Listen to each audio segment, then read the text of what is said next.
Salut tout le monde! Comment ça va Salut. les amis? Ça va et vous? Bah ça va très bien. Ça va Je très très pense bien. qu'il y en a certains, ça va un peu mieux que d'autres, mais Qu'est-ce que tu sous-entends? bon, rien. Et il y en a, ils ont passé une meilleure semaine, c'est tout. Tu penses? Je pense, ouais. Je pense. Bon, vas-y, Bracouille, on te laisse la main. Eh ben merci Prux, hein. Salut à tous et bienvenue pour notre émission spéciale LDC en remote, comme très souvent le jeudi. Parfois c'est le mercredi. Aujourd'hui c'est le jeudi et puis on va revenir sur tout ce qui s'est passé cette semaine en Ligue des Champions avec un très très très joli casting. Alors je vais commencer par Yous hein, parce qu'il est de retour avec nous. Ça faisait un petit moment qu'on l'avait pas vu dans l'émission. Comment est-ce qu'il va notre ami Pouce? Écoute, je vais super bien, même si je suis très peiné de la défaite d'un club français hier soir. Aïe aïe aïe aïe aïe Champion, aïe aïe. ça Ah fait ouais mal, hein. vraiment c'est à ce Ah, point-là. non,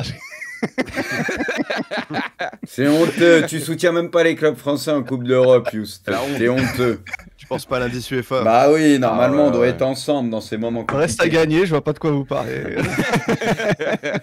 C'est scandaleux, mais t'inquiète pas, on va attraper ta veste, toi, t'inquiète. Il y a Pipion aussi aujourd'hui qui est là. Comment il va, notre ami Pipion? Bah écoute, ça va nickel, très content d'être avec vous. J'espère que ça va aussi pour vous.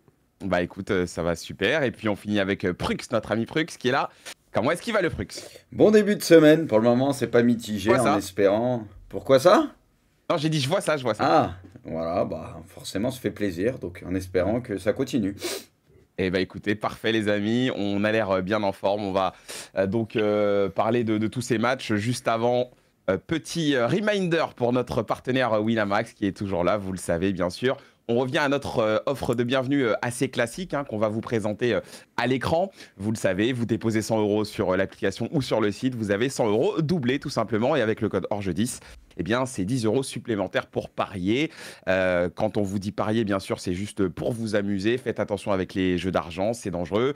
Vous pouvez voilà, subir des pertes d'argent, des conflits familiaux, de l'addiction. Tout ça est inscrit dans le petit bandeau jaune qui apparaît juste en dessous de nous. Et puis, bien entendu, si vous êtes mineur, vous n'avez pas le droit de parier. Merci en tout cas aux frérots de Winamax d'être avec nous et de nous permettre de vous proposer, comme toutes les semaines, ces contenus. Alors, ceci étant dit et ceci étant fait, on va se faire un petit sommaire de l'émission. On va forcément revenir assez largement sur la défaite incroyable du PSG hier soir contre l'Atlético. On parlera aussi du Real qui s'est fait surprendre à la maison par l'AC Milan de Bruce Granek, bien entendu. On parlera aussi des clubs français. Un petit point sur tous les autres clubs. On essaiera voilà, d'être condensé et concis, histoire de parler d'un maximum de choses. On a une heure, du coup, trêve de trêve de présentation et on va enchaîner avec nos débats. Et on commence donc avec le PSG. C'est la clim. J'ai envie de commencer par Pipion aujourd'hui. Je sais pas pourquoi, ça me vient comme ça. Pipion. Non mais je sais pas, j'ai envie de commencer avec Pipion, c'est comme ça, voilà. Pipion, cette défaite, juste invraisemblable, un PSG qui n'a pas semblé pouvoir trouver la solution, qui a eu le ballon, qui a entre guillemets dominé les débats, mais qui n'a jamais réussi réellement à faire chavirer cet Atlético et qui se fait vraiment avoir comme ils se font avoir comme des enfants sur la fin. Bah exactement, je pense que ce scénario, on l'a vécu je ne sais combien de fois, une équipe qui surdomine, qui ne réussit pas à concrétiser ses occasions. Et même dans ce cas-là, on se disait que l'Atlético était tellement inexistant que normalement ça allait se finir sur un match nul frustrant. Et là, tu te retrouves avec une défaite qui te met encore plus dans le mal pour la suite de ton parcours avec des champions. Ce match, il illustre finalement tout ce qu'on pense du Paris Saint-Germain depuis le début de saison, à savoir une production qui est plutôt bonne au niveau de la possession, au niveau voilà, de la conception du jeu. Mais dès que tu arrives dans les 30 derniers mètres et encore plus dans la surface, bah, c'est catastrophique parce que t'as aucun finisseur de qualité, t'as des mecs qui paniquent, t'as pas de lucidité. Et encore, tu vois, t'as 22 tirs, t'as 9 cadrés, mais finalement, t'as que 2 XG. T'as eu des grosses occasions, mais t'as pas non plus, tu vois, eu une farandole de situations. Ça illustre pas, notamment, je pense, tu sais, la fin de la première période après l'égalisation de l'Atleti, où ça a un petit peu ronronné, le début de la seconde période qui était pas non plus tranchant. Et puis, bah voilà, t'as un PSG qui est extrêmement maladroit. On le savait avec Dembélé, on le découvre pas aussi avec Barcola qui a du mal avec des champions. Même Hakimi, quand il doit terminer les actions, c'était difficile. Écoute, là, je pense qu'il va falloir peut-être se rendre compte du gros problème pour Luis Enrique. Le jouer avec un faux neuf en Ligue 1, tu as de la marge. Et d'ailleurs, bah, tu réussis même en Ligue 1 à gagner tes matchs alors que tu as aussi des occasions qui sont assez incroyables. Je pense au match contre Lens où tu concrétises pas, tu dois pas terminer à 1-0, tu dois terminer à 3-4-0. Et là, ce match contre l'Atleti, finalement, contre une équipe européenne qui a un très très bon gardien, qui a une défense qui sait tenir, qui est habituée à ce genre de configuration, bah, tu te fais punir. Alors, la défaite, elle est forcément cruelle parce qu'encore une fois, je répète, l'Atlético a rien proposé. Mais ce PSG-là, bah, et dans cette tourmente, à savoir ne pas miser sur un vrai numéro 9. Alors dommage parce que Gonzalo Ramos est blessé depuis août, mais tu vois, tu avais quand même plusieurs semaines derrière pour recruter parce que Ramos il se blesse à peu près le 10, je crois, c'était le match contre Le Havre. Derrière, tu as fait le choix de ne pas prendre de numéro 9 supplémentaire, d'assumer cette Ligue des Champions avec Colomwani, mais finalement, tu as très vite pas compté sur lui. Désolé, mais Asensio et Kangin Lee en Ligue des Champions dans ce rôle-là, mais c'est terrible. Je pense qu'il y a quasiment, je peux te citer 30 équipes en LDC qui ont un meilleur neuf aujourd'hui que le PSG dans cette configuration de faux neuf, quoi. Donc ça marche pas. Et aujourd'hui, tu es à 4 points, tu dois encore jouer City et Bayern, bah, et même Stuttgart, et qui a fait des bons petits trucs. Donc bah, juste bon courage pour accrocher les barrages. Parce que là, évidemment, le top 8, tu l'oublies quoi qu'il arrive. Mais là, le barrage, il va falloir cravacher. Hein. Ouais, 4 matchs encore hein, pour le PSG, on l'a vu, hein. City à venir, le Bayern, Stuttgart, Salzbourg. On a beaucoup parlé de cette zone dans laquelle tu peux te retrouver en barrage avec 9 points, voire 10. Enfin, logiquement, si tu arrives à prendre les points... Et 3 déplacements, Braque. Je crois et Salzbourg, c'est vrai. C'est vrai, c'est vrai. Braque, tu as raison de le dire, tu vas être barragiste, mais tu vas pas être barragiste 10e, 11e. Tu vas être barragiste 22e, 23e. Donc tu peux tomber, exactement, tu peux tomber sur du Real, tu peux tomber sur Arsenal, enfin tu vois, tu peux tomber sur des équipes extrêmement difficiles. Donc au mieux, comme le dit Yous, là tu t'es un peu tiré une balle dans le pied. Ouais, complètement. En tout cas, c'est le destin visiblement qu'a choisi le Paris Saint-Germain. Bruce, Scipion a beaucoup parlé forcément de ce problème de numéro 9, ça a tourné que autour de ça, parce que finalement sur la compo, on a l'impression que c'était un petit peu la compo qu'on attendait un petit peu tous pour ce PSG-là. Malheureusement, le problème a été très criant, on l'a clairement vu. Ça a été un vrai problème d'efficacité. Avec Ousmane Dembélé, on est déjà prévenu, on sait très bien que lui, c'est compliqué à ce niveau-là. Barcola qui passe un peu à côté hier, voire même peut-être un petit peu plus. Et puis Asensio qui n'a pas donné grand-chose hier, ou en tout cas n'a même pas été quasiment sollicité.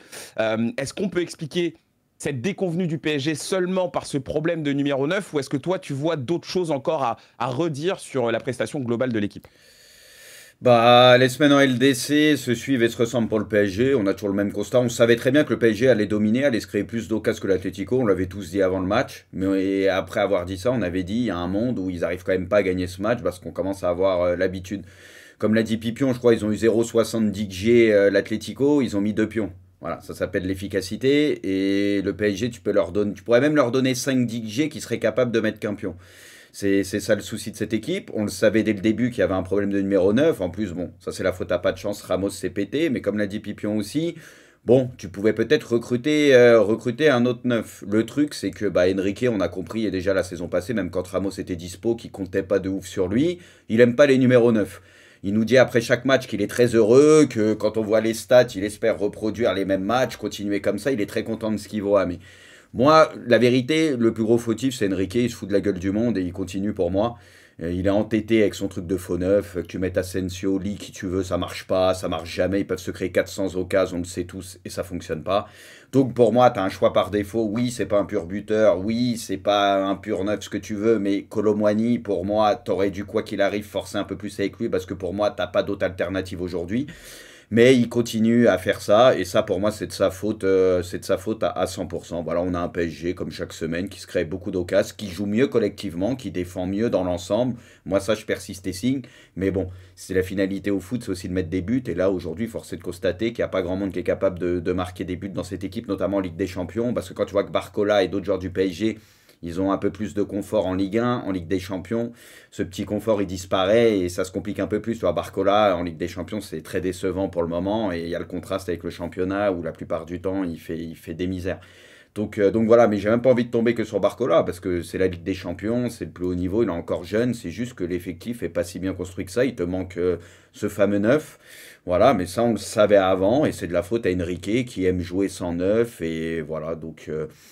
Donc c'est pour ça qu'aujourd'hui, bah, tu es en train de morfler en Ligue des Champions, tu te compliques la vie là, avec le calendrier qui arrive, et ton meilleur joueur offensivement et le plus dangereux, limite, c'est Hakimi ces derniers temps. Donc C'est pas normal. ça te montre qu'il y a quand même pas mal de problèmes. C'est censé être un gros plus, pas de souci, il est très en forme, même si sur sur deux situations notamment, il peut peut-être faire un peu mieux, mais t'as pas envie de lui tomber dessus parce que ces derniers temps, il est très bon et lui au moins, il fait beaucoup de diff.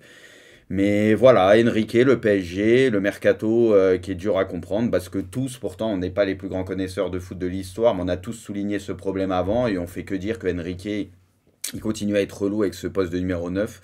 Donc moi, c'est sur lui que j'ai envie de taper parce que tu sens qu'il veut pas de pur neuf, il aime pas trop ça, mais aujourd'hui, c'est ce qui manque au PSG.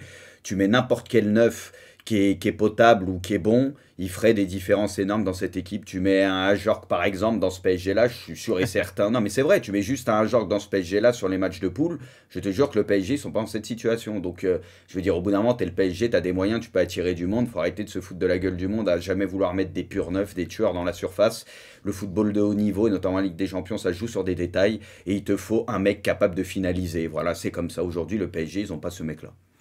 Alors, ce qui est drôle, c'est qu'on a entendu Luis Enrique en conférence de presse, Hughes derrière, avec un journaliste qui lui pose la question. D'ailleurs, tout le monde lui a posé la question et à chaque fois qu'il a été confronté à des questions, ça a été sur l'avant-centre finalement. Lui, il répond à un moment donné, ouais, mais donne-le-moi l'avant-centre. Donc, est-ce que finalement, c'est seulement un entêtement de Luis Enrique, comme le dit Bruce, qui bah voilà, a ses principes de jeu en mode je joue avec des faux neufs, moi les neufs j'aime pas, ou est-ce que finalement il a juste pas le joueur qu'il lui faut pour finalement jouer comme il devrait jouer et comme tout le monde joue aujourd'hui en Europe, Youss? Je pense que c'est un peu des deux. Je pense que c'est un peu des deux. Effectivement, on peut aussi se poser la question de la qualité des numéros 9 qu'on joue à ce poste, notamment Kolo Muani au PSG depuis des mois. Il y a aussi cette question-là. Donc, en ce sens, ça lui sert d'excuse, je pense, pour installer ce système où il y a ce faux neuf qui, je pense, moi, m'intéresse plus. Et je pense qu'il est plus à l'aise avec ce système-là en tant que coach. Hein, il préfère jouer comme ça, il n'y a pas de souci. Maintenant, Ramos est blessé, Kolo Muani n'est pas performant. Il y a un manque de solutions. Mais au-delà du problème de neuf, de faux neuf, de toutes ces choses-là, je pense que pour moi, il y a le vrai problème du PSG, même si vous en parlez tous de manière différente, c'est quand même le problème, je pense, de talent, globalement. On est passé d'un PSG de stars où il n'y avait pas de banc, on est passé à un PSG où il n'y a que des joueurs de rotation quasiment, il n'y a plus de stars, mais on est passé d'un extrême à l'autre, plus de 800 millions d'euros dépensés sur les 3 derniers mercatos. Et quand tu fais l'état de l'effectif après ces 800 millions d'euros dépensés, tu te dis qu'il y a un vrai je pense qu'il manque il y a des bons joueurs évidemment en Ligue 1, c'est pas révélateur parce qu'effectivement le PSG reste au-dessus de la Ligue 1 au niveau global et collectivement il y a quand même une force collective qui fait que tu es au-dessus. Mais dans ces matchs de Ligue des Champions où voilà, tu as peu d'occasions, où tu dois faire la différence sur des petits détails, tu as besoin de ces joueurs de talent différents et ces joueurs différenciants dans les derniers mètres. Voilà. Hier, tu vois, tu as l'Atlético qui a 2-3 occasions. Les occasions sont mises. Et pourtant, on ne parle pas de joueurs. Enfin, voilà, Angel Correa, ce n'est pas non plus un top européen dans le top 5, top 10, mais c'est le genre de joueur qui peut faire la différence dans ce moment-là. Griezmann, qui fait un match où il passe à côté, il a cette passe qui fait la différence.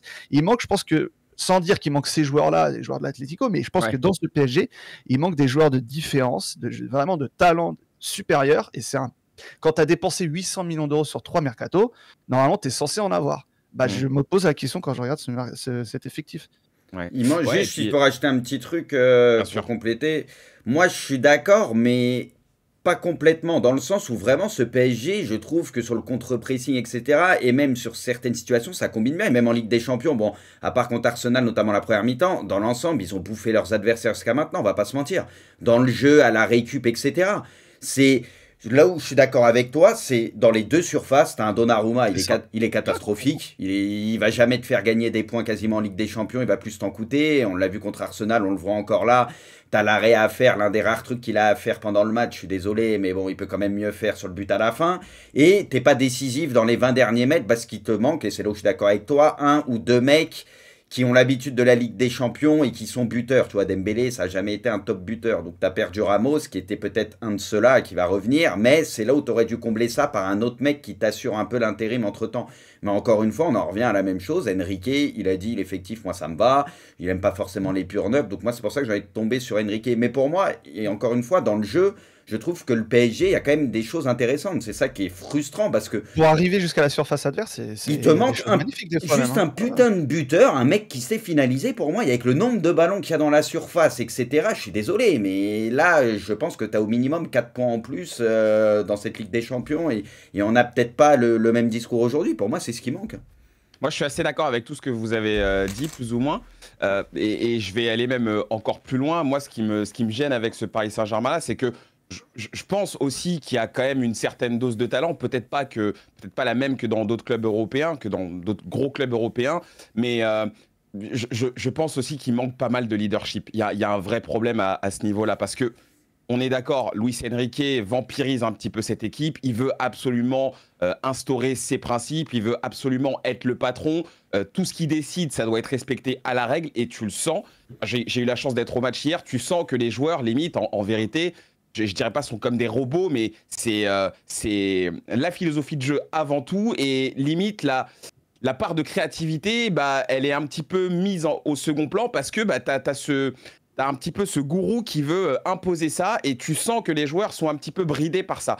Après, je pense que malgré tout, tu dois quand même avoir sur le terrain des mecs qui sont capables de suppléer un petit peu le coach et à des moments de prendre un petit peu la tension, de prendre la tension et d'emmener les autres avec eux. Quand tu marques ce but au tout début, je comprends pas pourquoi derrière, tu arrives à te prendre un bouillon alors que pendant un quart d'heure, sur tout le début de match, tu es vraiment dominant, tu finis par concrétiser cette domination, mais derrière, en 2 passes, en 2-3 combinaisons, l'Atlético te fait vriller complètement ta défense et te fait vriller complètement ton équipe. Ça, je comprends pas. Et pour moi, ça, c'est un vrai problème de leadership. Vous avez raison hein, sur le talent, sur l'argent qui a été dépensé, sur le problème de numéro 9. Moi, je veux bien, mais quand tu es dans cette situation, quand tu as des manques, il y a un moment donné, en fait, il faut que dans ton équipe, tu aies des joueurs qui soient capables quand même de tenir les choses et d'assurer la continuité de ce que tu as préparé la semaine. C'est vraiment pour moi, problématique de ne pas avoir ça. Marquinhos, malheureusement, on sait que parfois, il peut avoir des défaillances sur ça. Mais le truc, c'est que, limite, en fait, tu as envie de te dire, il est trop loin, en vérité, pour calmer tout le monde. Tu prends au milieu de terrain, tu as un milieu de terrain qui est extrêmement jeune. Donc, ce n'est pas eux, en vérité, qui vont assurer la sérénité du groupe. Devant, tu vois bien que les mecs, il y en a pas mal qui sont en manque de confiance. Tu prends Dembélé. Dembélé, je pense qu'il est pris par énormément de démons. Asensio, c'est pas un joueur qui pour moi est installé et qui est fiable à 100%. Barcola de son côté, oui, c'est un des joueurs les plus percutants, c'est un des joueurs qui fait le plus mal, mais en Ligue des Champions, bah, je suis désolé, c'est pas le talent ne suffit pas. Donc moi, personnellement, je pense qu'il y a un vrai problème à ce niveau-là. Et si ça se règle pas, bah je vois un vrai danger qui guette ce club. Je vois vraiment une possibilité que ça se passe très très mal pour la suite. J'espère pas, mais hier, j'étais vraiment assez choqué par ça. Parce que tu le sais, quand tu as une équipe qui domine dans la tête, en général, je veux dire, même si ça devient compliqué, tu sais que tu t'en sors parce que les mecs, ils sont capables quand même de calmer tout le monde, de ramener un petit peu de lucidité.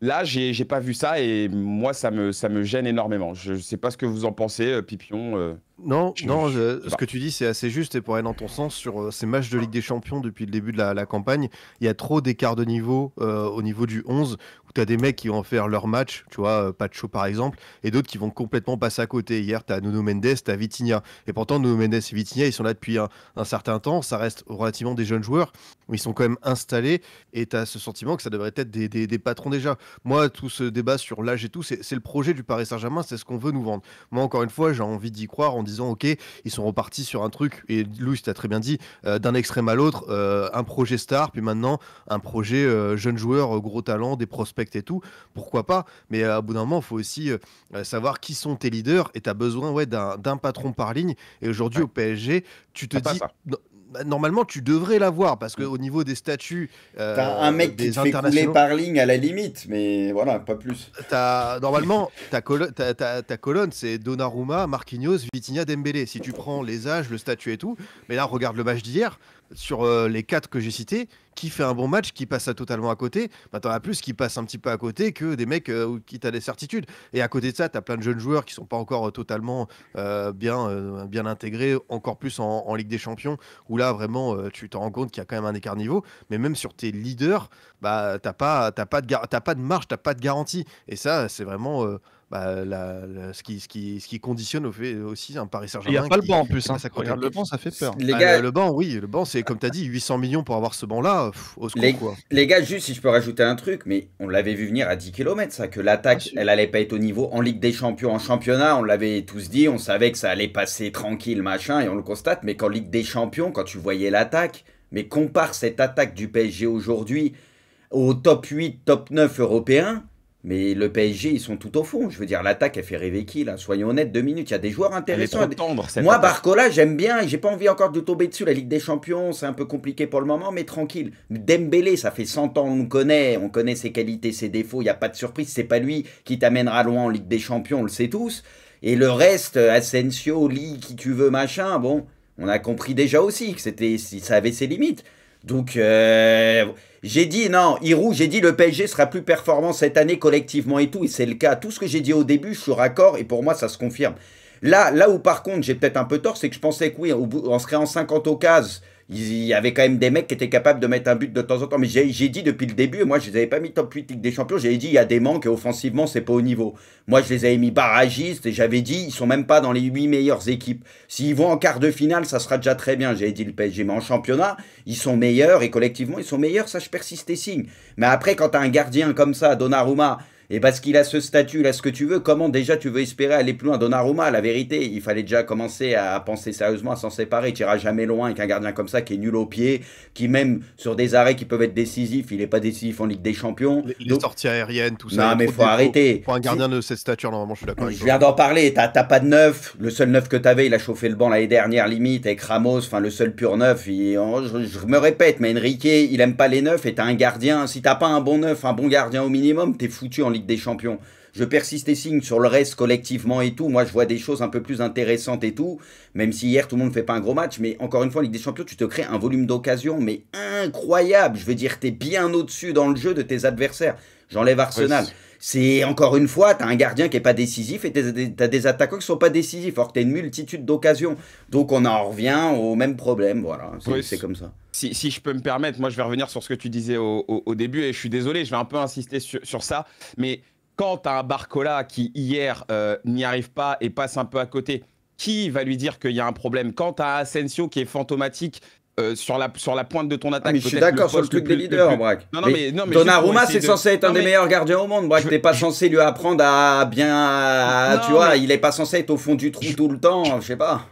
C'est juste en fait pour essayer d'imager ce que je veux dire, hein. C'est pas pour convaincre. Mais quand t'as Asensio qui est fantomatique, qui lui dit, mec, on te voit pas, on a besoin de plus. Quand t'as Dembélé qui, depuis des semaines et des semaines, à chaque fois, se trouve quand il arrive devant le but, tremble et s'applique pas. Qui lui dit, applique-toi? Qui lui dit, Dembouz, ça va pas? Qui va dire au milieu de terrain, les gars, on a besoin de plus? Qui va dire à Donnarumma, c'est pas normal, tu sors. En fait, il y a personne qui parle, ça se sent. Il y a que Enrique, et même tu le vois, Enrique sur le banc, dès qu'un joueur rate un truc, combien de fois on l'a vu, vous pouvez demander à Poineau, parce qu'on était ensemble hier au match, dès que Mendes, il faisait une connerie, le mec, il lui tombe dessus. Dès que Dembélé il ratait un contrôle, il ratait un truc, il lui tombe dessus. En fait, c'est ça le problème, c'est qu'il n'y a pas de mec en fait, qui est capable derrière de remonter les bretelles des mecs sur le terrain. Donc en fait, pour moi je veux bien... Mais ça, on le savait cette année, Braque, que t'avais pas de taulier vraiment dans cette équipe, on le sait. Je pense que le véritable problème, il part de là. Je pense que si tu arrives déjà à régler ce problème-là, tu auras peut-être réglé, allez, 20-30% des gros soucis que tu as. Ce que tu parles, je pense, hein. Moi, je suis d'accord avec ce que tu dis, Braque, tu manques de leader. On connaissait les limites en Ligue des Champions avant que la saison commence avec cet effectif-là, pour moi. Mais ces leaders-là et ces joueurs-là dont tu parles, c'est les meilleurs joueurs au monde. Ces mecs-là, ils sont dans les plus grands clubs, ils ont l'expérience de la LDC. Là, au PSG, il n'y a pas grand monde qu'à ça, on va pas se mentir. Ils ont connu beaucoup de déceptions, justement. Donc c'est l'inverse. Tu vois, mais moi, j'ai envie de te dire, commence par te séparer aussi de joueurs. Donnarumma, fin de saison, ça dégage. Surtout si tu gardes Luis Enrique, qui, bon, ça veut un jeu un peu de possession, etc. Et c'est un gardien qui n'est pas fait pour Enrique, qui n'est pas fait pour le PSG. Déjà, fait des choix forts, faut faire des choses, quoi. Faut que ça bouge, c'est plus possible. Moi, je te dis la vérité. C'est une honte absolue, certains. Faut arrêter. On va regarder les notes du match et puis on va faire très, très rapidement les tops et les flops. On a vu un petit peu les notes. Bon, ce qu'il en ressort, c'est que un des joueurs qui a été le plus dangereux, on l'a dit, ça a été Hakimi. 6 et En 6 disant. pour Marquinhos et Pacho. Et puis voilà, plus on monte sur le terrain, plus on voit que les notes se dégradent, hein. C'est quoi tes top et flop à toi?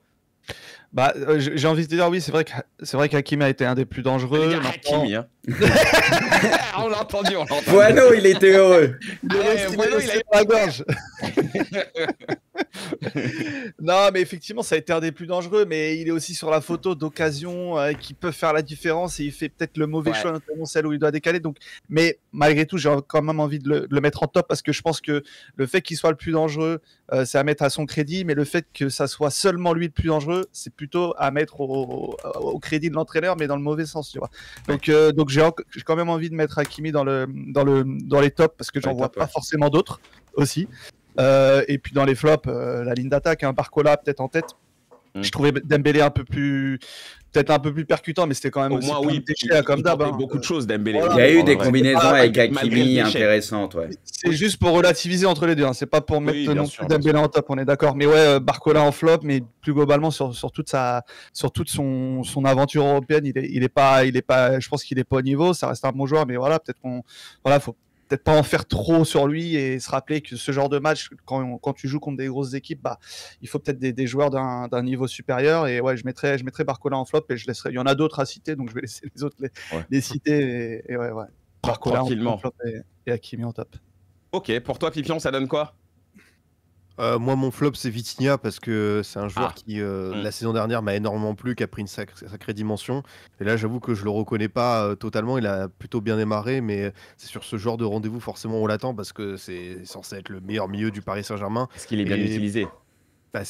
Bah oui, ça va. Attends, et c'est quand même une configuration qu'il a connue où le PSG a le ballon et tout. Son utilisation, alors 6-8, tout ce que tu veux, mais il a raté trop de trucs, il a pas assez pris d'initiative. Je l'ai trouvé brouillon, même sur quelques tentatives. Voilà, par exemple, je prends référence son match contre le Barça l'an dernier. Et là, tu vois, j'ai pas reconnu cet impact-là. Et après, en top, bah, c'est vrai qu'Hakimi il a une bonne proposition. On sait que la finition, voilà, c'est un latéral droit, donc ça a été compliqué. Et côté Atlético, il faut évidemment mettre en avant le gros match d'Oblak qui a rassuré, qui a été assez déterminant sur pas mal de sorties et qui participe aussi au but parce que c'est lui qui prend le ballon, enfin qui récupère et qui fait cette très bonne relance à la main pour trouver Griezmann. Je suis désolé, ouais, j'ai un petit problème de caméra, ça me rend fou. Bruce, je vais te laisser donner tes top et flop. Pourtant, et puis t'aimes ça, je les vais caméras, essayer de c'est régler bizarre. le souci. Ah, t'as dit quoi? Pourtant, t'aimes ça, les caméras, c'est Ah, bizarre. vas-y, toi. Vas-y, donne tes top et flop et j'essaye de régler ça. Flop numéro 1 pour moi, Luis Enrique, puisque tout ce qu'on voit en Ligue des Champions, c'est la résultante de cet entraîneur-là, des choix qui ont été faits et d'être têtu et borné. Donc pour moi, c'est le principal responsable. Je le dis que je suis pas très fan et ça date pas d'hier. Je suis pas très fan de ce qu'il fait, de son caractère. Moi, il m'énerve plus qu'autre chose. Encore, si le PSG gagnait tous ses matchs, bah, je fermerais ma gueule. Je dirais, je suis peut-être pas fan du personnage, mais au moins, ses choix payent, j'ai rien à dire. Mais il reste têtu sur des choix, des positions, alors que tu vois que ça fonctionne pas, mais il va te dire que il y a des stats, on se crée beaucoup d'occasions, donc c'est très bien. Bon, qu'est-ce que tu veux, quand tu finiras même pas barragiste à ce rythme-là, bah ça serait très bien aussi. Donc je te dirais Enrique, après Donnarumma, parce que Donnarumma, j'en ai parlé un peu avant, mais il est jamais décisif en Ligue des Champions quasiment. C'est un poids limite pour l'équipe, que ce soit le jeu au pied ou même sur ses arrêts, ce que tu veux. Donc moi, voilà, je suis bien content d'avoir récupéré Maignan à Milan, et bah, bizarrement, on avait gagné le titre une fois que Maignan est arrivé. Et voilà, Donnarumma, pour moi, tant que vous l'aurez en Ligue des Champions, tu ne pourras pas espérer grand-chose, parce que tu vois, toutes les équipes qui font un gros parcours en Ligue des Champions, ils ont tout le temps un gros gardien. Donc voilà, et puis après, ouais, bah, Pipi on l'a dit, Vitinha, c'est vrai que Vitinha, c'est un joueur que j'adore, et avec la saison qu'il a fait, c'était incroyable, et là, on le reconnaît pas trop ces derniers temps, on va pas se mentir, donc un peu déçu.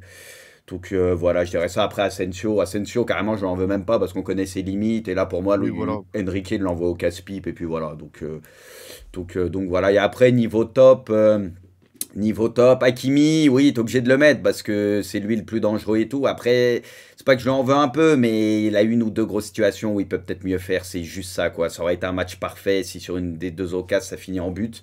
Mais après, on peut pas lui en vouloir. C'est un des rares où il y a rien à dire ces derniers temps. Et Dembélé, bon, tout n'est pas parfait, mine de rien, c'est lui qui presse l'anglais sur le but. Donc voilà, il apporte quand même ce but. Et puis des combinaisons avec Hakimi, donc voilà, pour moi il fait pas non plus un mauvais match. Voilà. Et après, juste les gars, je vous pose une question, parce que Alors, je sais qu'il y en a beaucoup qui ont trouvé le match de Griezmann immonde, je voyais. Vous avez trouvé son match catastrophique à ce point-là? Juste, je pose la question.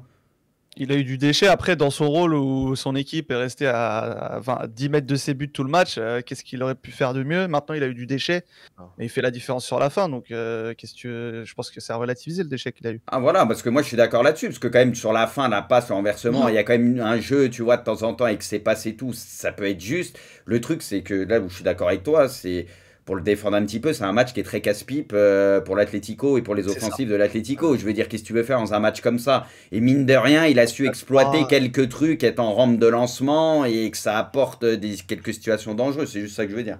Voilà. Ouais, configuration horrible pour lui parce qu'il y avait Voilà. Simeone et comment il s'appelle Alvarez qui montaient de temps en temps, mais sinon tout le monde restait bien derrière. Et voilà, après il a l'habitude de faire des matchs comme ça avec l'Atleti, mais là c'était un petit peu forcé. Et oui, forcément, même son équipe, tu vois, 73% de passes réussies pour Atlético, c'est quand même très inquiétant comme stat. Mais bon, ils finissent par remporter la victoire, tant mieux pour eux. Mais comme on l'a dit, hein, c'est une action suffit à rappeler à quel point c'est un joueur de classe mondiale. Et voilà, ça arrive au meilleur des moments pour eux. Donc et voilà, ça prouve aussi la qualité du joueur. Et ça, Ouais. ça montre aussi que les Argentins, ils aiment bien voyager ou ils aiment bien la France, hein. Ça, par contre, c'est une constante, hein. Qu'est-ce que tu sous-entends? Bah non, mais c'est une constante. Tu vois, les buteurs encore, tu vois. Je veux dire, ces derniers temps, les Argentins avec la France, je sais pas s'il y a un contentieux, mais ça fait beaucoup, quoi. En tout cas, ils étaient dans leur rôle, les joueurs de l'Atlético, et ça s'est bien vu. Et puis, c'est le coup parfait. Il y a rien à dire, hein. De toute façon, tout revient sur la faute du PSG. C'est eux qui passent à côté, et puis voilà, hein. Et ils avaient besoin de cette victoire aussi parce que. Mais bien sûr, mais c'était ils dans la ont même été plus situation, malins. ils Ils ont avaient été que plus 3 malins. points, hein. Ah, ils Mm. avaient que 3 points, exactement. Allez, messieurs, passons maintenant à un autre match. Autre gros choc. Le Real, donc, qui affrontait l'AC Milan. Bah écoutez, je pense que vous le voyez sur le tableau, hein, voilà, défaite encore une fois pour cette équipe. Le Real qui entre dans une sorte de crise, très clairement. Je pense que le mot a été lâché. On voit un petit peu partout que Carlo Ancelotti est même menacé en ce moment. Donc c'est en train un petit peu de vriller pour le Real. Bruce, je me souviens que quand on a fait hors-jeu lundi, je sais plus trop, mais je crois que tu n'étais pas si confiant que ça. Et puis finalement, Ah non, j'étais pas victoire, confiant. victoire 3-1. Victoire 3-1, un Milan convaincant dans ce match-là. Je sais pas, tu vas nous dire. Et un Real, encore une fois, qui passe à côté. Ouais, j'étais pas confiant, j'avais dit, je voyais pas le Milan gagner et Ouais, encore c'est ce qui me plus semblait. gagner avec la manière, quoi, en méritant sa victoire. Honnêtement, je l'avais pas vu venir, parce que même si le Real il y avait beaucoup de problèmes, bon, le Milan, comme vous le savez, il y a quand même pas mal de soucis, et tu vas au Real et tu te dis, c'est un Real qui va peut-être être revanchard par rapport à tout ce qui s'est passé, donc il va y avoir une réaction, ça va être de l'orgueil quelque chose, et donc c'est peut-être pas le bon moment de jouer le Real. Et au final, j'ai vu un Real, mais d'une faiblesse comme rarement. Pas de rythme, rien, des joueurs qui proposent rien, pas de solution, ça bouge pas.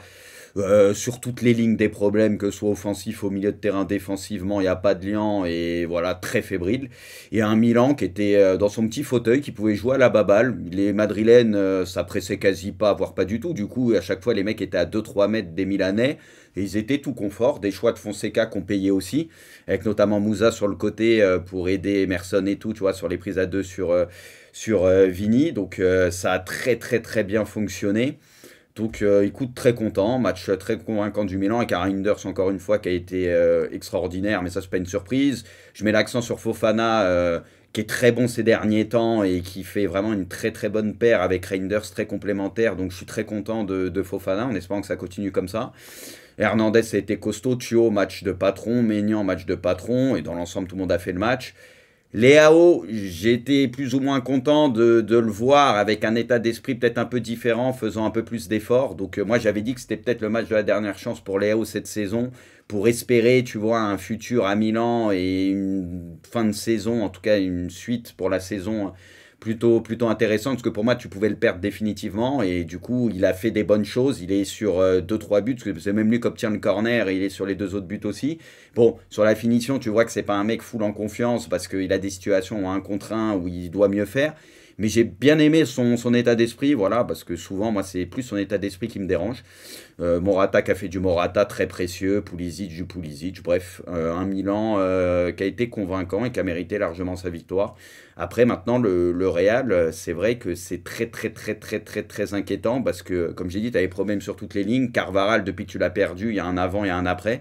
Tu sens qu'il pouvait stabiliser un peu cette défense et tu reconnais plus la défense depuis qu'il s'est blessé. Au milieu de terrain, on le savait que la perte de Kroos, ça allait faire très mal, mais ça fait encore peut-être plus mal qu'on ne le pensait parce que tu as l'impression que personne peut gérer le tempo de cette équipe et il n'y a pas de lien. Il n'y a pas un mec qui peut faire le lien entre les lignes. Et puis devant c'est les problèmes qu'on connaît depuis le début de saison. Oui, des fois il y a des petits coups d'éclat, des trucs, mais collectivement, tu vois pas une grande équipe et tous tes top joueurs, tu as l'impression qu'ils sont un peu en perdition et qu'ils sont pas bien. Donc c'est vrai que le Real, c'est très très inquiétant. Ouais, complètement. Et puis, on aura l'occasion de revenir sur le Real, bien sûr, et d'en parler en profondeur lundi. Ça, c'est sûr, parce que vraiment, il va sûrement se passer des choses là-bas. Pouce et Pipion, est-ce que vous avez pu un petit peu jeter un petit coup d'œil sur cette rencontre, sur ce match-là? Est-ce que vous avez vu, Pipion? Ouais, bien sûr, c'est vrai que la journée de mardi avec le Liverpool, le Leverkusen, le Sporting City, enfin, il y avait beaucoup, beaucoup de belles affiches. Et le Lille LOSC, enfin, le Lille Juve, évidemment, et ça en faisait partie. Donc, j'ai jeté un petit coup d'œil. Et évidemment, la performance du Real, elle est catastrophique. Mais je trouvais que le match du Milan était aussi très intelligent, très bien pensé de la part de Fonseca, un petit peu comme sa victoire dans le derby. On sait que ça se passe pas très bien pour lui sur ce début de saison, mais mine de rien, dans les gros matchs, à chaque fois, il y a une proposition. Maintenant, ça doit être une sorte de déclic pour lui et son équipe, parce qu'on a souvent parlé avec Bruce. Il y a quand même beaucoup de qualité au sein de ce Milan. Il y a aussi des joueurs qui, pour moi, n'ont pas forcément leur place. Je pense à Emerson Royal, je ne suis pas convaincu, mais tu as une équipe avec quand même, tu vois, du Reinders, on n'en parle pas assez, mais c'est vrai que c'est un très très bon milieu de terrain qui monte en puissance, qui ne cesse de nous épater depuis 1 an et demi. Tu as du Théo, tu as du Léao, tu as Pulisic, tu vois, tu as beaucoup de joueurs qui sont à leur poste, tu vois, des vrais bons top mondiaux, et au bout d'un moment, il faut que ça prenne, et là, ça va peut-être leur servir un petit peu de bonne base pour travailler, parce que voilà, ils ont fait un match de patron, et ils ont bien ciblé les faiblesses du Real. Après, côté Real, bah, qu'est-ce que tu veux qu'on te dise? C'est un petit peu depuis 10 jours, tout ce qui ressort en termes de problèmes, qui est assez évident. Très très belle photo au passage. Ouais, grave. Ah, désolé, ça me rend fou, ma cam, je sais pas ce qu'elle me fait, je suis désolé. Ça fait plaisir de te voir parce que sourire. j'en Au ai moins, marre, t'as là, j'en ai marre. réagi, c'est bien, c'est bien. Bah ouais, j'en ai marre, désolé. Ça fait plaisir de te voir sourire comme ça quand je parlais évidemment d'Aurélien Tchouaméni sur une mi-temps qui est abominable et qui ressemble à son début de saison. Pourtant, c'est un joueur, vous savez, que j'ai apprécié et tout. Mais là, faut le dire, ça fait plusieurs mois, semaines qu'il est pas bon. Là, on sait qu'il est blessé pour 4 à 6 semaines. Moi, j'ai envie de te dire, c'est un mal pour un bien. Là, il doit recharger les batteries, il doit repenser son truc. Je suis pas loin de penser qu'il serait peut-être mieux en défense centrale aujourd'hui qu'au milieu de terrain où il apporte pas grand-chose. Et même, il pénalise son équipe à l'image de la passe sur le deuxième but milanais. Donc voilà, Aurélien, reprends-toi parce que je sais qu'il y en a beaucoup qui parlent de son prix et tout. Évidemment, on attend beaucoup plus parce que c'est Real Madrid. Moi, je trouve qu'il a quand même fait des bonnes choses et je condamne pas totalement sa place. C'est juste que là, il doit se reprendre parce qu'évidemment, quand tu traverses une telle période de Real, bah, les mecs, évidemment, ils vont cocher la case disponible sur le marché des transferts. Ils vont pas attendre que tu te remettes bien. Donc, c'est à lui de se remettre en question de manière très sérieuse. Et après, voilà, tu as toutes les problématiques du Real qui ressortent sur le manque d'influence tactique d'Ancelotti qui, sur ce match-là, se fait un peu plus exposer. Ouais. Est-ce que tu as des craintes, Pouce, pour ce Real? A priori, ils vont y être, hein, soit dans les barrages, soit plus haut, j'en sais rien. Mais est-ce que quand même, quand tu vois les prestations du Real, tu te dis qu'il y a vraiment danger pour la suite de leur saison là? Bah, le problème, c'est que si on se dit ça tous les ans, à chaque fois, on pourrait dire la même chose à cette période-là. Bon, là, c'est encore plus exagéré parce qu'effectivement, ça marche pas. Tu as eu l'arrivée de Mbappé, ça colle pas, évidemment. Bien sûr qu'on est inquiet. Maintenant, il y a potentiellement plusieurs leviers. On parlait d'un Ancelotti qui serait sur la sellette, ça peut être aussi un des leviers. À voir qui viendrait en cours de route. Il y en a un qui vient à chaque fois, hein, il est dispo, hein, et on le connaît tous. Peut-être que ça peut être une solution, hein, le double Z. Maintenant, oui, bien sûr. Là, à date, on est inquiet parce qu'il n'y a rien qui va. Le Milan, c'est une équipe. Tu vois quand même que ce qui s'est passé mardi, c'est une équipe qui a battu 11 joueurs. Voilà. En fait, c'est même plus avec ceux qui sont rentrés, c'est qu'il y a un vrai problème collectif dans cette équipe du Real. Tu as l'impression qu'il y a certains profils qui sont pas cohérents, tu as l'impression qu'il y en a qui peuvent pas jouer ensemble. Donc, effectivement, quand il y a eu l'arrivée de Mbappé, on s'est tous dit, bah oui, mais il va falloir trouver une entente, travailler une animation offensive. Bah Voilà, où on en est là actuellement. Où on en est. Ouais. Où on en est, il y a aussi ça. Donc, clairement, il y a plein de problèmes dans ce Real-là. On peut aussi citer le fait que les cadres d'avant ne sont plus là. Le Carvajal qui est blessé, Nacho qui n'est plus là, Kroos qui est... Enfin, voilà, c'est des grosses pertes dans un vestiaire au niveau mental, toutes ces choses-là. Voilà, la cohérence. Il y a plein de choses qui peuvent se... Alors que la régie s'éclate. Poineau, lâche ça, Poineau. On est sur une émission sérieuse. Oh. Non, il y a plein... T'as l'impression qu'il y a quand même plein de soucis dans ce Real. Et clairement, je suis désolé, mais... Enfin, pour moi, ils ont toujours été sur un fil. Même l'année dernière, sur la Ligue des Champions, tu avais certains matchs qui étaient compliqués, ça se décidait dans les derniers moments. Donc, Mais Yous, t'avais les cracks à chaque ligne l'année dernière. C'est ça, donc Carvajal, Vini devant, Kroos au milieu, année, ils ont tout perdu cette année.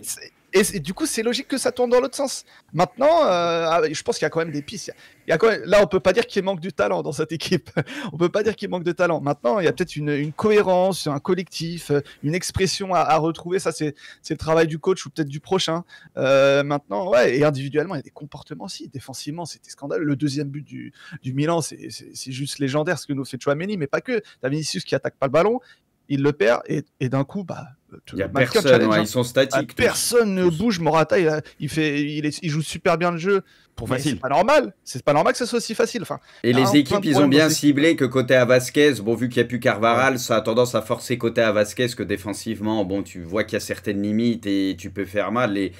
Et là où par contre pour moi il y a un manque de talent, et c'est peut-être dingue de dire ça, c'est pour moi c'est au milieu de terrain techniquement ce que tu veux. Oui. Alors pour moi il y a des bons joueurs et tout, pas de souci, mais c'est là où tu vois qu'un Kroos bonifiait le reste, ou Modric par le passé, mais bon là c'est plus le même Modric. T'es obligé de mettre Modric qui a 50 ans. Là je suis désolé, tu vois que techniquement, enfin encore une fois, tu souffres de la comparaison, tu vois même un Fofana sur le match qu'il fait, t'as l'impression qu'il y a 2 classes d'écart techniquement avec les autres. Bon là c'est pas normal, c'est exagéré parce que le Real ne va pas, mais je veux dire un Reinders, c'est mais tellement au-dessus de ce qu'on voit au milieu de terrain là chez les Madrilènes, et t'as besoin d'un mec comme ça aujourd'hui au Real, je pense, qui peut remonter le ballon, faire le lien entre les lignes, etc. Tu vois, et t'as plus ce mec là en fait au Real. Donc t'as des bons joueurs ou très bons joueurs, mais ce mec à côté qui rend tout le monde meilleur, il est plus là et ils l'ont pas remplacé. Tu pouvais pas remplacer Kroos, c'est impossible de trouver le même joueur et c'est très dur à trouver. Mais ils ont pas trouvé un mec capable de faire un peu ça, quoi, tu vois. Et c'est un des gros problèmes pour moi. Alors, ouais, vas-y. Ouais, c'est pour dire qu'ils vont peut-être profiter de cette trêve internationale pour travailler un peu tout ça, parce qu'il y en a un qui sera pas avec sa sélection encore une fois. Ouais, très bonne transition, Pouce. A priori, il y est pas encore. Trêve internationale, Kylian Mbappé ne devrait pas être dans la liste de Didier Deschamps. Ça, c'est une info que je vois. Il doit avoir un problème de passeport. Mais non, mais franchement, ce mec-là, faut le bannir de l'équipe de France. Faut même plus qu'il vienne. Mais non, mais là, faut arrêter de foutre de la gueule du monde. Mais c'est quoi? Faut se mettre à 4 pattes devant lui. Mais moi, je suis coach. Tu me fais ça 2 fois, mais viens plus. Tu veux plus jouer, bah viens plus. Je t'appelle plus. C'est fini. L'autre, c'est un capitaine. Le mec, il se fout de la guelle du monde. Il refuse à chaque fois. Bah viens plus jouer. C'est fini. Imaginez les gars, un autre joueur. Imaginez les. Pourquoi il est pas là, un autre joueur qui fait ça. Rabiot, il y a eu des petites histoires et tout. Mais Théma, ce que tu prenais dans la gueule, Théma machin. Mais regardez Mbappé ce qu'il fait. Non mais là, ça commence à être du foutage de gueule à tous les niveaux. Il prend cher. Si pour moi, comme la dernière fois en octobre, c'était un gros couac de communication. En plus derrière, il y a eu sa petite sortie en Suède, c'était n'importe quoi. Là, s'il y a un accord avec Deschamps comme Ligue des Nations, OSEF, ok, tu te reposes et tout. Même si c'est le capitaine que ça me dérange, moi je suis prêt à me dire, je préfère, comme il y a trop de matchs, que le mec puisse un petit peu souffler, que enchaîner. Voilà, moi je te le dis comme je le pense. Puis si c'est un accord avec Deschamps, quoi, franchement, il est pas performant depuis un moment, il a des choses à se faire pardonner, il remet une couche, il passe 2 semaines de coupure. Il marche sur le terrain la plupart du temps, il se reposait des solutions pour essayer de le remettre un petit peu dans les les gars, moi juste un truc. Déjà, je sais pas pourquoi il serait pas dans la liste. Est-ce que c'est Deschamps qui décide? Est-ce que c'est entre les deux? Est-ce qu'ils se sont mis d'accord? Est-ce que c'est vraiment lui qui veut pas venir et du coup Deschamps dit je te prends pas? Mais s'il est pas bon, les gars, si c'est pas la meilleure version de Kylian Mbappé, pourquoi le prendre quelque part? J'ai envie de dire, faut savoir ce qu'on veut aussi. Si c'est pas un bon Mbappé, si c'est un Mbappé qui est en dessous de ce qu'il est censé donner avec l'équipe de France. Mais tu penses que Deschamps n'a pas voulu le sélectionner? Moi, je te pose la question. Je sais pas justement. Si, il a voulu le prendre. Je sais pas. Moi, j'attends de savoir, c'est pourquoi. Mais il a voulu le Kylian prendre, Mbappé c'est n'est le pas cap- sélectionné. Mais c'est le J'attends de savoir. capitaine, tout. Il a voulu le brassard, machin. Ça, c'est le rôle d'un Oui, capitaine mais de on faire sait bien ça que à c'est un chaque capitaine qui va pas bien en ce moment. Il va pas bien, Kylian Mbappé. Donc, il faut savoir les raisons de pourquoi il est pas prêt avant de dire tout de suite oui, c'est Mais honteux, les c'est scandaleux. gars, on sait Vous très allez bien. trop vite là.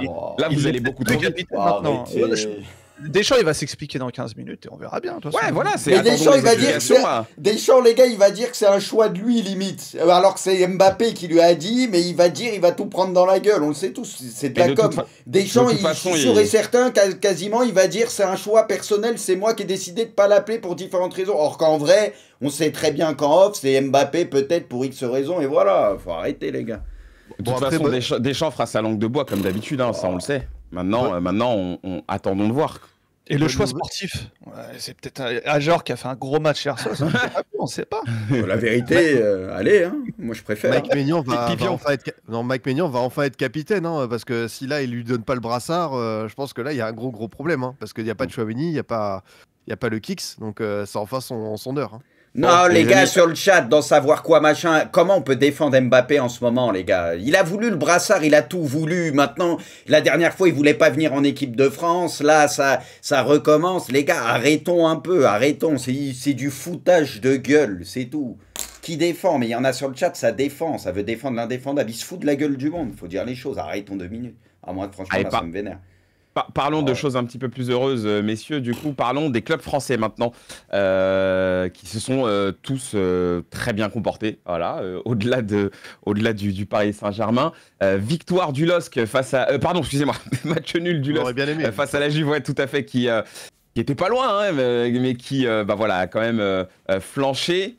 Mais ça fait un nul et ça fait quand même un petit point de prix. Monaco qui s'impose à Bologne, un petit peu sur la fin, là aussi. Pas de match de fou, mais quelque part, tu ramènes 3 points, c'est quand même très important.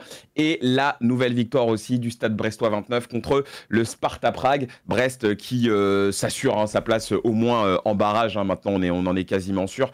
Et puis, qui peut même, pourquoi pas, aller chercher un petit peu mieux. Messieurs, comme d'habitude, hein, vous allez parler un petit peu de ce que vous avez vu, chacun des clubs dont vous avez envie de faire l'éloge, si jamais. On va commencer avec toi, Pipion. De quelle équipe est-ce que tu as envie de parler en particulier? Bah forcément, l'étonnant, l'épatant Stade Brestois qui continue de régaler et qui, après 4 matchs, a quasiment sa place acquise en barrage. Ça, c'est une excellente nouvelle. Maintenant, il va avoir des matchs un peu plus, je vais dire, de gala. Voilà, tu as le Barça qui arrive prochaine journée. D'ailleurs, ils vont là-bas. Tu as aussi le Real sur la fin de la compète. Mais quoi qu'il arrive, là, ils auront fait un boulot monstre. Alors, certains continueront de relativiser leur adversité. Mais c'est l'équipe du chapeau 4 qui s'en sort le mieux. Il y a d'autres équipes du chapeau 4 qui n'arrivent pas à battre des équipes comme le Sparta Prague et tout. Sparta Prague, tu vois, ils avaient accroché, par exemple, Stuttgart et tout. Donc non, ce qu'ils réalisent, c'est assez formidable. Et encore une fois, c'est une performance qui est géniale. On en a parlé en trollant un petit peu ailleurs qu'en équipe de France. Mais ce mec-là, en termes de profil de pivot, de joueur intelligent dans ses remises. En déviation, qu'est-ce qu'il est fort en déviation aussi. Déjà à Strasbourg, on avait vu que c'était un très très bon client. Mais là, il a fait un match de patron hier. Et pour Eric Roy, être allé chercher lui après Mounier, c'est tout trouvé, c'est super intelligent parce que la Jork, c'est une version améliorée de Mounier. Il est très très performant. T'as Chardonnay qui a été monstrueux Gaffe à ce derrière. que tu dis sur Mounier quand même. Le retour qu'il fait Chardonnay à un moment, il est stratosphérique. Le retour avec dans la surface là. Ouais. Non, écoute, ils continuent de bien voyager, de prendre des points, et puis bah ouais, comme je te dis, il y a tout qui se passe bien. Enfin, t'as Brest qui est top 8 après 4 journées, c'est fou parce qu'à chaque match, je me dis bon, peut-être qu'au bout d'un moment, ça va s'arrêter, peut-être qu'il va y avoir un truc qui va dérailler, mais non, le groupe il tourne très très bien. Leurs matchs, ils sont assez aboutis, ils se procurent pas mal d'occasions, ils sont généreux. En fait, ils ont 10 points, mais tu sais, c'est pas des hold-up ou quoi, c'est vraiment à chaque fois, ils vont chercher leur victoire. Oui, c'est mérité. Et honnêtement, ils font des prestations qui, moi, franchement, j'ai juste envie de leur tirer mon coup de chapeau. Et encore une fois, oui, en Ligue 1, ils sont ventre mou, mais j'ai envie de te dire, Osef, la Ligue 1, qu'est-ce que tu retiendras le plus entre une épopée en Ligue des Champions ou une 11e place, un maintien en Ligue 1? Bien sûr qu'ils ont raison de tout miser sur la LDC, ils ont de la marge sur la Ligue 1, sur le maintien et tout, donc qui continuent de kiffer. Et en plus, je sais qu'il y avait encore un parcage plein pour Brest hier, donc même les supporters ici ils prennent, il y a une ambiance de fou au Rodourou, donc ça, je trouve ça juste génial. Poineau, magnifique. Sois normal et monte le 19e. Pourquoi tu t'es arrêté à la 18e place? Tu veux qu'on se tape ou c'est comment? Ah ouais, non, c'est 20e, je dis Le de la merde. 20e, ouais, le 20e. Et en sachant que apparemment il faudra 18 points pour être top 8 et Milan, tous leurs gros matchs sont passés. Ils jouent les 2 derniers, il leur reste les 2 derniers, ils ont un calendrier. La meilleure équipe qu'ils vont jouer, c'est Girone à domicile et Zagreb. Ils ont un calendrier où il y a un monde, alors peut-être le top 8 est jouable s'ils font pas trop les chèvres. Voilà. Pousse du coup. Toi, t'as envie de parler de quel club français, toi? Bah, j'aurais pu parler de Brest comme mon Ouais. ami Scipion l'a fait et il en a très très bien parlé et j'en profite juste pour préciser que par rapport à Brest, il y a certains chroniqueurs qui croyaient et qui ont pronostiqué Brest qualifié. On en parlera. C'est à la vrai. fin. C'est pas fini. Mais je veux parler de Lille parce que Lille, faut aussi mettre au crédit ce qu'ils ont mettre à leur crédit ce qu'ils ont pu faire sur ce début de Ligue des Champions parce que Lille a 7 points donc un peu moins que Brest mais les adversaires qui ont été joués par le LOSC quand même et en arriver à 7 points après 4 matchs, c'est un vrai Et tour avec de force. 50 blessés en plus, absents et tout à chaque fois. Exactement, énormément de blessés, ça a fait tourner, ça a mal commencé au Sporting. Ils battent le Real à domicile, ils font nul contre la Juve à domicile, ils gagnent à l'Atlético. Alors oui, il y a eu de la réussite sans doute sur des matchs, mais ils ont maximisé ce qu'ils pouvaient faire. Et là, il leur reste des matchs assez abordables. Il y a 3 matchs qui sont largement à leur portée. Donc le top 8, ça sera compliqué pour Lille, mais à charge à eux de se mettre en bonne position dans ces barragistes et la tête de série lors des 16e pour pourquoi pas rêver pour les 8e. Mais je pense que voilà, faut parler de cette équipe de Lille qui se met à rêver dans cette Ligue des Champions. J'espère aussi qu'au-delà de parler de Lille, de parler de Brest, je pense que ces épopées-là, j'espère qu'elles vont inspirer d'autres clubs français sur les prochaines années, que voilà, on voit qu'avec cette nouvelle formule, tout est possible, le rêve est permis. Donc, quitte à mettre un peu de côté le championnat ou en tout cas gérer avec un peu plus de sérieux avec des champions, il faut jouer à fond. Tout est possible et en espérant que ça inspire d'autres, quoi. Non, mais le LOSC, moi, je trouve que c'est l'équipe qui m'impressionne le plus dans... J'ai envie de dire dans la consistance, en fait. Ils font des matchs vraiment très, très complets, en vérité. Quand il faut souffrir, ils savent souffrir et c'est beau à voir. Et ils sont capables aussi de faire parler un petit peu le talent. Ils ont Zegrova qui, à chaque match, se donne à 100%. La passe qu'il fait, c'est du vraiment, Messi. vraiment de très belles diffs. Pardon? C'est du Messi, hein, la passe qu'il fait à David contre la France. Non, mais c'est du Messi. la passe, elle est exceptionnelle. La passe, elle est exceptionnelle. Mais en fait, t'as de tout. T'as de tout pour justement faire ces prestations. En fait, t'as vraiment du matos, quoi. Et je trouve que cette équipe lilloise, on parle beaucoup de Brest parce que Brest, t'as l'impression que tout se passe bien et que ça déroule. Monaco, par moment, tu te dis limite, ils sont bien, ils sont dans leurs chaussons. C'est assez presque facile. Mais je trouve que Lille, qui dégage dans cette Ligue des Champions, peut-être qu'on le dit pas assez, mais c'est extrêmement costaud, c'est extrêmement solide. Et en vrai, moi, je suis à chaque fois impressionné. Vraiment, c'est magnifique. Surtout avec un calendrier, Real, Atlético, Juve, tu prends 7 points sur 9. Et l'infirmerie. Après, au final, est-ce que battre ce Real-là, c'était un exploit, tu vois? Au final, non, mais avec du recul. chez eux aussi. C'est ça. Non, mais je rigole, les gars, je troll. Je fais le gamin, les gars, non, je rigole. C'était pour que les Madrilènes, je les taquine. Bruce, à ton tour du coup, pour les clubs français, toi t'as envie de parler de qui? Si t'as envie de parler des 3, bah non, peux, mais Brest, ouais, je vais faire très rapide sur les 3. Non, mais Brest, c'est bluffant parce que, comme l'a dit Pipion, il y en a, ils disent le calendrier, mais honnêtement, personne n'avait vu Brest avec 10 points en 4 journées. Ce qu'ils font, c'est extraordinaire, c'est la belle histoire et c'est magnifique. En plus, ils prennent taquet de pognon et c'est pas négligeable pour eux avec leurs résultats. On sait que pour un club comme ça compte énormément les résultats en Ligue des Champions. Ils sont déjà assurés d'être barragistes. Ils vont avoir des matchs de gala, dont à la fin contre le Real, où ils seront sans pression, ils seront détendus pour kiffer. C'est magnifique pour tous les Brestois, donc bravo à eux. Après Lille, t'as tout dit, Braque, c'est bluffant parce que mine de rien, tu joues les deux clubs de Madrid, tu joues la Juve avec énormément d'absents et t'arrives à prendre 7 points. Enfin, c'est assez lunaire, faut le dire. Ça passe pareil, personne ne l'avait vu venir.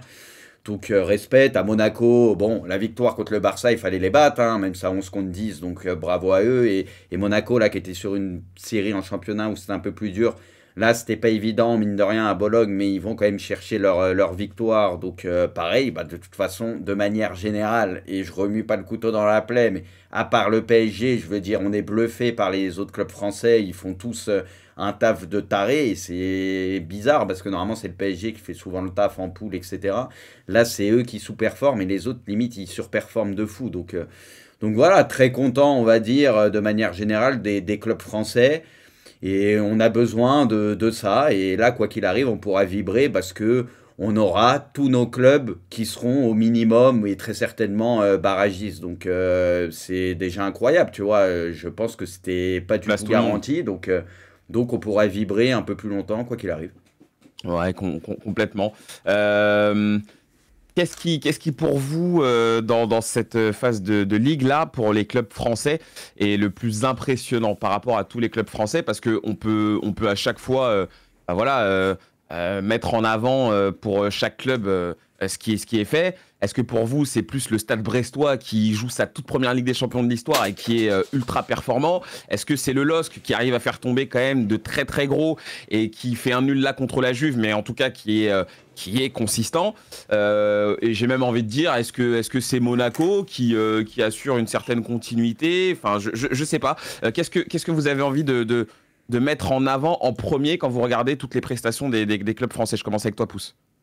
Le LOSC, hein, clairement, je me répète un peu, Pour mais toi, c'est le LOSC. Ouais, Ok. vraiment, parce que même il y a Pour faire vraiment un tour de table un peu. la qualité des adversaires qui ont été affrontés, c'est pas à négliger. Encore la Ouais. Juve hier, moi je pense que cette Juve elle va monter en puissance sous Mota, et clairement je pense que ça, on en reparlera d'ici quelques mois, voir sur les prochaines années. Donc pour Mhm. moi, faire un nul contre une équipe comme ça, c'est une performance. Battre le Real également, gagner à Madrid, hein, au stade qui a eu la chance de voir Bruce fouler la pelouse. C'est un vrai, voilà, c'est des vrais exploits qui ont été réalisés. Généralement sur des compétitions, sur des poules européennes et avec l'Ocean Formule, on avait un exploit, c'était déjà énorme de faire un exploit par poule. Et là, tu vois qu'ils en ont fait limite 3, donc c'est juste incroyable. Et je pense qu'il faut insister là-dessus. Bravo à eux. Maintenant, faut pas déconner contre les petits parce qu'ils vont être Ouais. un peu moins gros les adversaires. Ouais, c'est sûr. Bruce, toi, sur les 3 clubs français, pour toi, qu'est-ce qui t'impressionne le plus? En vrai, moi, je dirais Lille et Brest, parce que Lille et tous les Brest. deux à leur niveau, parce que Brest, pour la plupart, ça sera leur seule Ligue des Champions, même pour quasi tous, tu vois, de leur vie. Ils découvrent ça et ce qu'ils font, c'est C'est vrai. bluffant. Faut juste s'incliner et dire bravo. Donc, on est très content pour eux et c'est très fort. Et puis après, bah, Lille, comme l'a dit quand même Youss, ce qu'ils ont joué, c'est quand même des gros d'Europe et réussir à prendre 7 points sur les 3 derniers matchs comme ça, c'est assez bluffant. Monaco, on va dire. Ils ont battu le Barça, mais ça, on se compte 10. C'est encore une fois bravo à eux et tout. Et pour le moment, ça fait très bien le taf. Mais j'ai envie de dire, avec le début de saison, l'équipe qu'ils ont, tout ça, et vu le calendrier qu'ils avaient, c'est pas que c'était un peu plus prévisible, mais un peu quand même, tu vois. On va dire Ouais, que ouais, le ouais, LOSC ouais. et Brest, ça me bluffe plus, on va dire. Voilà. On est moins choqué par ce que fait Ouais, c'est Monaco, ça. oui, c'est sûr. Mais C'est bon, ça. c'est quand même Bah, c'est fort, faut le faire. à mettre à Faut leur le crédit. faire. Oui, oui, Ah oui. c'est propre ce qu'ils font. Pipion, tu restes sur Brest, toi, j'imagine. Ouais, moi j'ai presque envie d'englober les 3 équipes françaises parce que quand je vois leur match à chaque fois, en fait, il y a du Fischer. très bon contenu, il y a du jeu. Oui, voilà, je fais une réponse un peu facile. Tu veux Mais pas englober en le fait, PSG aussi pendant ce temps-là, tous les clubs français, non? voilà, enfin, peut-être falloir qu'ils. Ouais, c'est dur hein, d'avoir des équipes comme ça qui plombent l'indice UEFA et qui préfèrent privilégier le championnat. Enfin, c'est vraiment regrettable. Hein. Et pourtant, tu as une équipe comme Monaco qu'on n'a pas encore évoquée. Et j'ai l'impression que quand je vois leur match, ils jouent vraiment comme une équipe tu sais, qui a vraiment de la bouteille en Europe, qui sait bien gérer ses matchs. Tu l'as dit, contre le Barça, il y a eu ce scénario, mais on sait que même à 11 contre 10, il y a des équipes qui paniquent et tout. Eux, ils ont su aller chercher leur victoire de prestige. Et sur les matchs, tu vois, Bologne, c'était un petit peu tendu. Il y a une des clés du début de saison monégasque qui est quand même très importante, c'est les coups de pied arrêtés. C'est très bien tiré et je crois que Thilo Kehrer en est déjà à son 3e ou 4e but. Donc c'est pas hasard, c'est une équipe qui sait très très bien jouer ces phases-là et sait les exploiter. Et même si le match à Bologne était compliqué, mais ils ressortent avec les 3 points et normalement peut-être une équipe qui aurait peut-être un peu plus de mal en Coupe d'Europe, ça aurait juste été un point un petit peu délicat. Bah non, ils vont chercher leur victoire au forceps. Donc même Monaco, tu vois, je suis quand même bluffé parce qu'ils arrivent à être assez bons au championnat, même si là, ouais, ils ont eu un petit baisse de régime. Ah, ils ont Ils eu sont un creux là à- quand même. Hein. Ouais, mais tu vois, ils sont à côté à 10 sur 12 en LDC. Donc franchement, sur les 3 premiers mois de la saison, c'est une vraie réussite. C'est vrai, c'est vrai. Alors, messieurs, ce qu'on va essayer de faire, c'est qu'on va se regarder le 11 de la 4e journée, le 11 des joueurs. C'est un 11 qu'on a récupéré sur l'équipe, ce qui va nous permettre de parler, bien sûr, de dire un mot sur les autres rencontres, hein, parce qu'il y en a eu beaucoup, mais comme vous le savez, on ne peut pas parler de tous les matchs, c'est une évidence. On va essayer de tourner autour de ce 11 pour parler du reste et de ce qu'on a vu. Bruce, forcément, on voit des joueurs hein, qui ont été extrêmement performants. On pense à Gyökeres, naturellement, qui a fait très très mal à Manchester City. Luis Diaz, côté Liverpool. Liverpool qui domine cette phase de ligue. Domine la Et puis on voit, PL et la on voit aussi LDC. quelques joueurs Domine du tout. Barça, hein, parce Ouais. que le Barça continue de dérouler assez facilement, Bruce. Ouais, non, comme tu l'as dit, Gyökeres, bluffant, je veux dire, on commence à avoir l'habitude qu'il plante à tous les matchs, mais là, mettre un triplé contre City, voilà, bon, même si c'est pas le 11 type de City en ce moment, ce que tu veux, mais il faut quand même le faire. On sait qu'il risque de rejoindre United la saison prochaine, mais en tout cas, le Sporting qui est bluffant tout court aussi en ce début de saison, et notamment en Ligue des Champions, qui est dans les premiers, donc bah, immense respect et c'est mérité, et City, pour le coup, qui eux traversent une période un peu plus compliquée.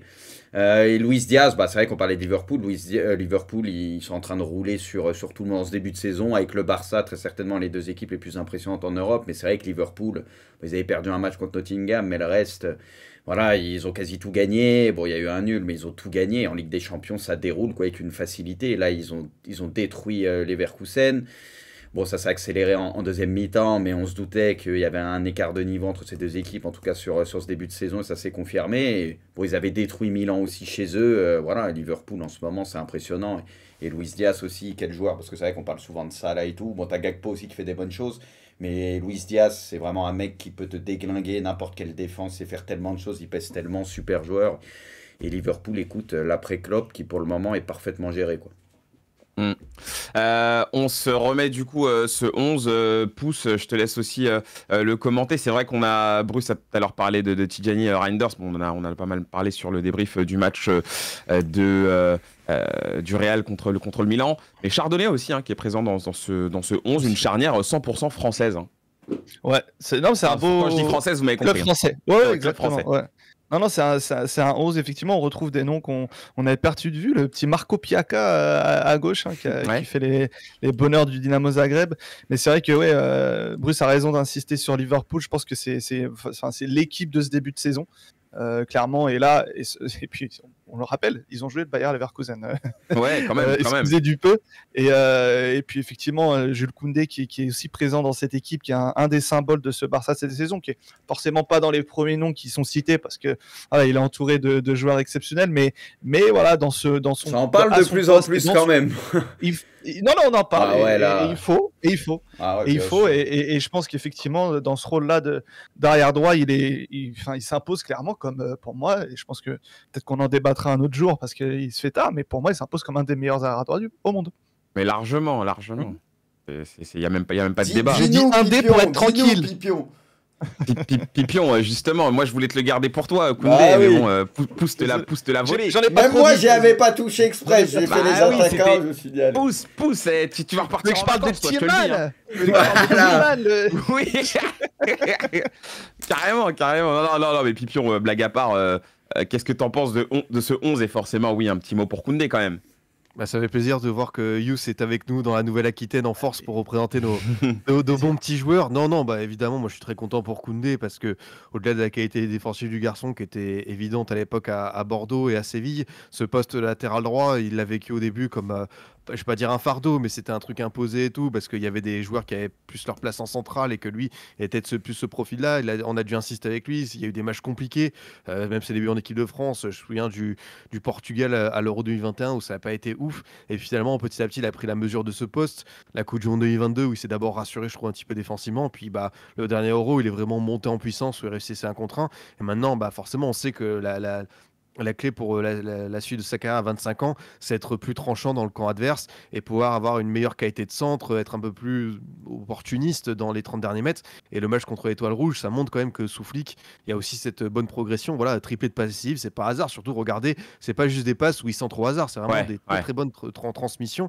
Donc ça fait plaisir parce que c'est un joueur qui a, je pense, une qualité de passe où il peut faire mal. Donc écoutez, si il s'affirme de plus en plus dans ce rôle-là et voilà, il se libère un peu plus en plus dans les 30 derniers mètres, c'est que du bonus et ça peut aussi, pourquoi pas, profiter, on espère, à l'équipe de France qui aura peut-être besoin à ce moment-là aussi d'une qualité de passe dans ce secteur-là. Donc moi je suis vraiment ravi pour lui. Dans les résultats assez marquants quand même pour essayer de faire le tour le plus complet, comme je disais, Arsenal a quand même perdu, hein, c'était un des chocs de cette quatrième journée sur cette journée de mercredi, face à une Interbis, tu fais bien de le rappeler. Ça avait fait pas mal tourner et ils arrivent quand même à s'imposer, voilà, bon, c'était pas un gros match, hein, mais ils arrivent quand même à s'en sortir, et Arsenal qui poursuit leur mauvaise série quand même. Exactement. Nouvelle défaite pour Arsenal.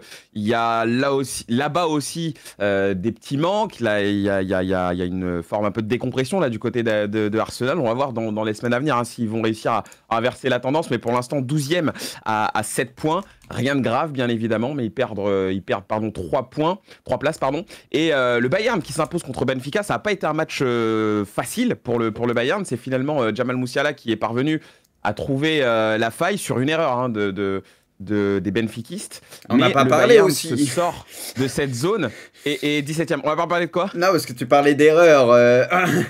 Il y a eu une erreur du côté d'Aston. Ah, d'Aston Villa. C'est vrai qu'on n'en a même pas parlé.